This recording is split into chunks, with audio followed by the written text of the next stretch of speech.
মামলা তদন্তের পর্যায়ে গিয়ে যখন অ্যাম্পল এভিডেন্স আসে, দেশে যারা থাকেন তাদেরকে তো আমরা গ্রেফতারের চেষ্টা করি। আসলে আগে যেটা হতো যে মামলা দায়ের করা হতো কারো মৌখিক অভিযোগের মাধ্যমে, মৌখিকভাবে বলার পরে থানার ভারপ্রাপ্ত কর্মকর্তা সেটা অনুলিখন করতেন, করে ওখানে তার সই স্বাক্ষর নিতেন। সেটা লং বিফোর পাকিস্তানি আমলের সময় অথবা তারও আগে।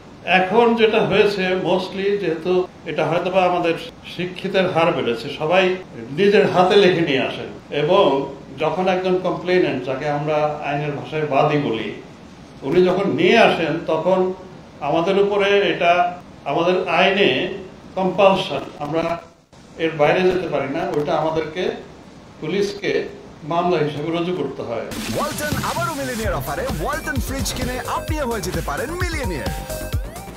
এবং এখানে ইট ডাজন্ট ম্যাটার যে এটা সত্য না মিথ্যা, এই যাচাই করার আমার কোনো সুযোগ নেই।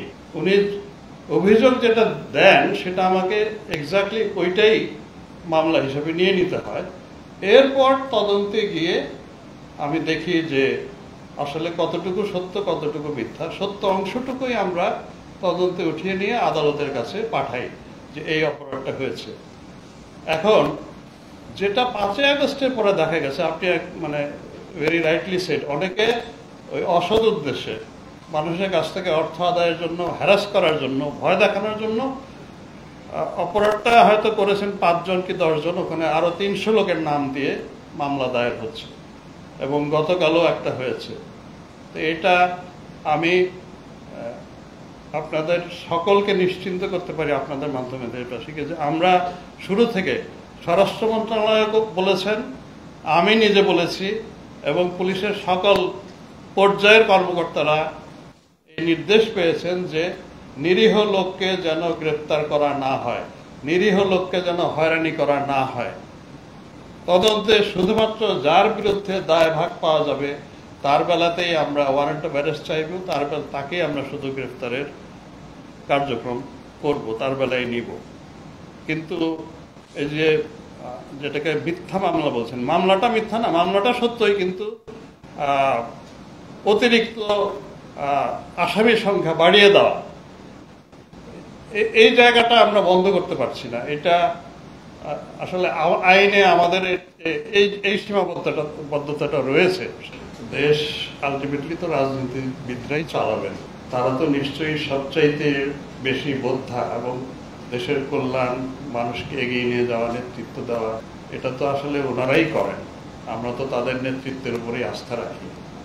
আমরা বরাবরই বলে আসছি যে অনেক দেশে আছে যে পুলিশের ফাংশনাল অংশটুকু, মানে অপরাধ তদন্ত, গ্রেফতার, এই অংশটুকু কোনো একটা স্বতন্ত্র পুলিশ কমিশনের অধীনে দেওয়া ফাংশনাল অংশটুকু, আর যেটা প্রশাসনিক অংশ, বদলি, পদোন্নতি, স্যালারি, এগুলো মন্ত্রণালয় অথবা সরাসরি এক্সিকিউটিভের অধীনে থাকা। সম্ভবত এইটা একটা উপায় হতে পারে, কিন্তু প্রথমে আমি যেটা বললাম, আসলে তো রাজনীতিবিদদের উপরে তো আমাদের আস্থা রাখতে হবে, আলটিমেটলি দে আর দি লিডার। এখন আমাদেরকে প্রত্যেকটা তদন্তেই আমাদের আসলে তথ্য ভাবে উঠে আসছে, এবং এটা হচ্ছে মামলার সব তদন্ত শেষ হলে হয়তো ফাইনালি গিয়ে আমরা বলতে পারবো যে আমাদের তদন্তের ফলাফল হিসেবে দেখা যাচ্ছে যে এতজন লোক তারা অর্ডার করেছিলেন, এতজন লোক গুলি করেছিলেন, এতজন লোক এই কাজে নিরত ছিলেন, এতজন লোক, মানে পুরো প্রক্রিয়াটা শেষ না হলে আমরা আসলে এটা বলতে পারছি না। বাদীর বিরুদ্ধে আমরা কিন্তু অভিযোগ দাখিল করতে পারি কোর্টের কাছে যে উনি মিথ্যা তথ্য দিয়েছেন, কিন্তু সেটা হতে হবে আমার তদন্তটা শেষ হওয়ার পরে। এবং আপনি আরেকটা খুব বাস্তব কথা বলেছেন, 8 মাস হয়ে গেছে, তদন্ত বেশিরভাগই শেষ হয়নি, এখনো চলমান। আমরা হত্যা মামলার হয়নি, কিন্তু অন্যান্য ধারায় মামলা যেখানে আহত হয়েছেন, এরকম 2টো মামলা ঢাকা মেট্রোপলিস থেকে চার্জশিট দেওয়া হয়েছে। কিন্তু তদন্তটা আসলে তাড়াহুড়ার বিষয় নয়। আসলে আমরা 1 মাসের মধ্যে করে ফেলেন, এইটা করতে গেলে আসলে আলটিমেটলি আমরা ন্যায় বিচার নিশ্চিত করতে পারবো না। এই জায়গাটাতে বোধহয় আমাদের ধৈর্য ধরতেই হবে আসলে, আপনারা যাই বলেন না কেন। এখন যারা এইভাবে ফলসলি ইমপ্লিকেটেড হয়ে আছেন, মানে ভুল অথবা মিথ্যাভাবে তাকে আসামি হিসেবে দিয়ে দেওয়া হয়েছে, মানে উনি তো স্বাভাবিক জীবন যাপনে তার তো অসুবিধা নেই, যেহেতু আমি তদন্তকারী জানি যে এই ভদ্রলোক অপরাধী না, ওনাকে জোর করে নামটা দিয়ে দেওয়া হয়েছে, তার প্রতি তো আমার কোনো ধরনের, আমি তাকে কোনো, এরকম যারা ফলসলি ইমপ্লিকেটেড হয়েছে অনেকে মানে না বুঝে ভুল বুঝে অনেকে এরকম ওই বাদী তাকে কোর্টে নিয়ে ভুলে তার নাম দিয়েছিলাম, আজকে আমি এফিডেভিট করলাম আপনার সামনে ঘোষণা দিচ্ছি উনি, ওইটা কিন্তু তদন্ত কার্যে এর কোনো প্রভাব নেই। বাদী যতই বলুন যে উনি নাই এবং উনি আছে, বাদীর ওই কথা কোর্টে ওই সময় আসলে আর কার্যকরী হবে না। তদন্ত প্রতিবেদন যতক্ষণ পর্যন্ত না যাবে কোর্টে, ততক্ষণ পর্যন্ত বাদীর এই ধরনের স্টেটমেন্ট আমাদের তদন্তে কোনো ধরনের ইফেক্ট ফেলবে না। অনেকেই ভুল করে ওঠাতে যাচ্ছেন, এই জায়গাটায় আমরা প্রোটেকশন আসলে দিতে পারছি না। আপনাদের মাধ্যমে সবাইকে যদি আশ্বস্ত করতে পারি, অথবা যে এরকম ভুল পথে কেউ যাবেন না, এইভাবে মানে প্রতারিত হয়ে কেউ গিয়ে কাউকে টাকা পয়সা দিবেন না, এগুলোতে যাবেন না। যদি অসুবিধায় পড়েন পুলিশের কাছে আসেন, আমাদেরকে জানান যে আমি জড়িত না, আমাকে যেন গ্রেফতার করানো হয়, আমাকে হয়রানি করানো হয়। আমরা সব সময় চেষ্টা করছি, আমি পার্সোনালি এই চেষ্টাটা করছি। আমি অনেক সময় নিজে ফোন করে থানায় জিজ্ঞাসা করি যে এই লোকটা আমার কাছে আসছে, ওনাকে কি আপনারা ধরার জন্য ইয়ে করছিলেন? আমরা এইটুকুই করতে পারছি আসলে। আমরা একেবারে শেষ পর্যায়ে আছে, একটা 200 পিকআপ কেনার, এটাই প্রথম, আজ পর্যন্ত এখন আমরা পাইনি। একটা advisory committee on government purchase, যেটা সিসিজিপি বলে, ওইটাতে যাবে বোধহয় নেক্সট উইকে। তাহলে আমরা এই প্রথম 200 পিকআপ পাবো। আমাদের 405-এর মতো গাড়ি পুড়ে গেছে, তো পিকআপগুলো আমাদের বেশি দরকার, এখন আমরা আসলে পাইনি। এর মধ্যেই চলতেই হবে। আর আমরা কতদিন সক্ষমতা, এটার তো কোনো there is no end to perfection আসলে।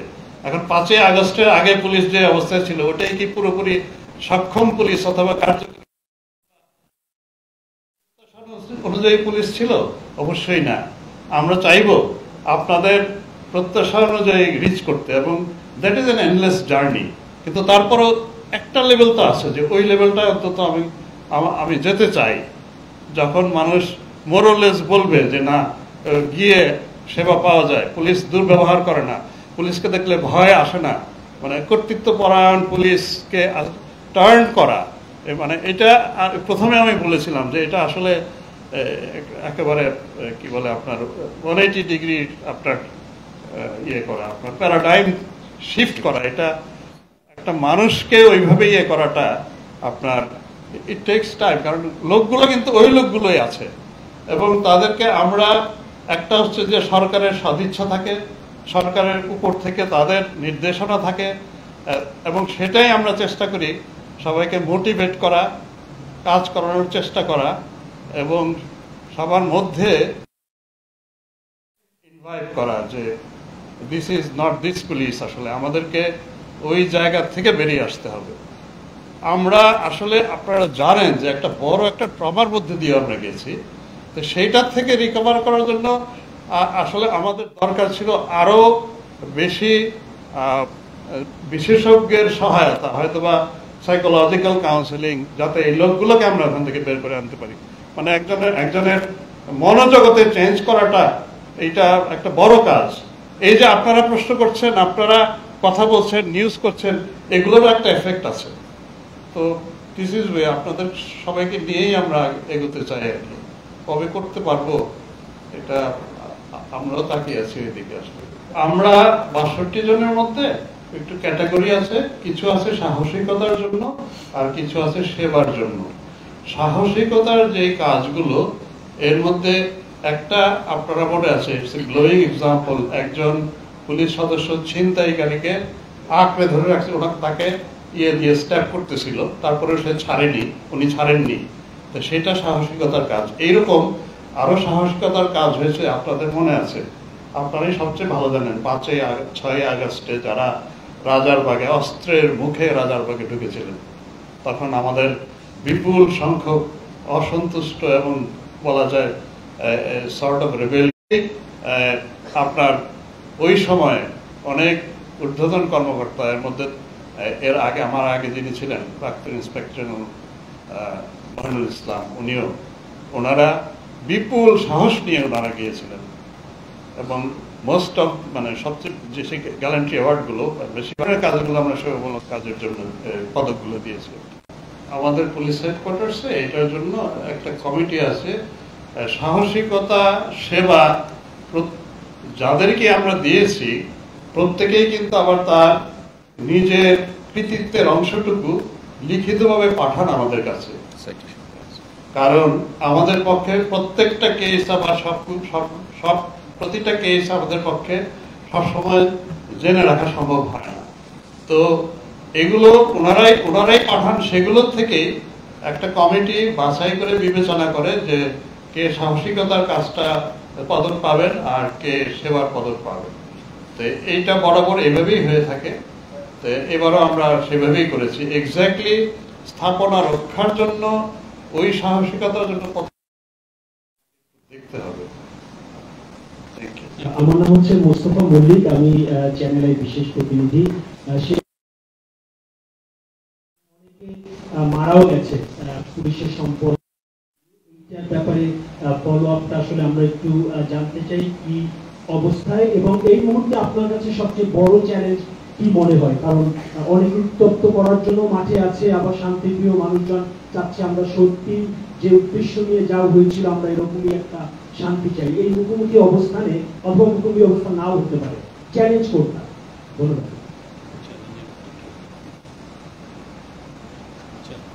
Thank you. আমাদেরকে আসলে শুরুতেই যে চ্যালেঞ্জটা নিয়ে আমরা যাত্রা করেছিলাম আমরা, যে পুলিশকে স্বাভাবিক অবস্থায় পরিপূর্ণ কর্মক্ষম এবং পুলিশের সেবা যেন দিতে পারে সেই অবস্থায় নিয়ে আসা। এইটা আমরা কতটুকু করতে পেরেছি এটা আপনারাই মূল্যায়ন করবেন। প্রতিদিনই নতুন নতুন চ্যালেঞ্জ আসে, যেমন গত 1-1.5 মাসে আমাদের প্রতি মুহূর্তেই ব্যস্ত থাকতে হচ্ছে এই নানান ধরনের, আমরা স্পয়লার্স বলি, আইন শৃঙ্খলা পরিস্থিতি নষ্ট করতে যাচ্ছে।